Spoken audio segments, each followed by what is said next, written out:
for about a week consistently. I woke up every morning going, I think we need to have another baby. It was like, I don't know if you believe in this stuff, but that soul was knocking on the door. Okay, he was like, I'm part of your family. And so I said to my husband, I was like, I think we should have another baby. And he's like,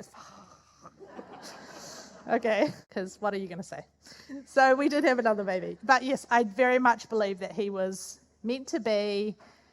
Out of difficulties grow miracles. We've heard a lot of this today. The challenges shape you, help you, kind of push you in a path. So I need to actually talk about the research. So this is where I got to. I was like, okay, we know these babies are struggling out there. We know chiropractic helps so much. We have zero good quality research in this. We have a crap ton of anecdotal evidence. So much of it, you've seen them all do amazing in your practice. We needed some proper research. So the research question, what are the effects of chiropractic care for infants with postural asymmetry and breastfeeding difficulties?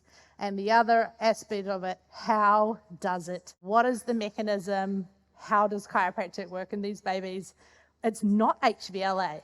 So how does it work? This is infantile postural asymmetry. I know it's a very clinical sounding term, but when I am presenting this research to ethics committees, to university committees that have to approve my research, I do have to use these terms. Otherwise, you could call it head, like position preference, or head tilts, the trunk tilts, all of it. But really, they're just subluxated babies. Yeah? They are very subluxated babies, and they need us. What it does for them in the short term, they don't feed properly.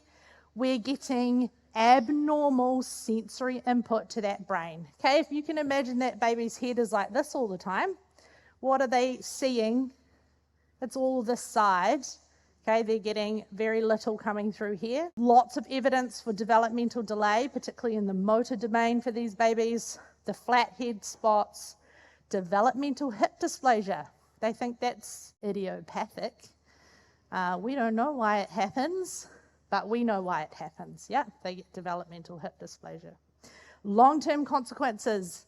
The research suggests they are at higher risk of neurodevelopmental disorders like autism, spectrum, ADHD, learning and behavioral difficulties, sensory processing disorders. So these are the kids you're now seeing in practice that have the dyspraxias and all that subluxated badness. Posture is vital for healthy brain development of these babies. Okay, as I said, if you're getting all your sensory input from one side and they're going through enormous brain development in this early time, they're getting all the sensory input from one side, it's coming in, the brain's going to develop like that, and it scaffolds. Okay, our postural development helps to develop the midline. So all of these kids that are having those crossing difficulties, they were probably these kinds of babies. Yep, abnormal sensory input, they develop visual field preferences. I'm ignoring this side doesn't exist. Okay, you see those babies that won't even move this hand because it doesn't exist. They've developed it all on this. So it's a problem. It's a really big problem. Breastfeeding, we are not doing very well. Okay, the stats are pretty bad. New Zealand, 57% of mothers start exclusively breastfeeding. By the age of 6 months, which is the recommended time, it's dropped down to 16%. Australia, and yes, everything is a competition, you are doing a little bit better than us.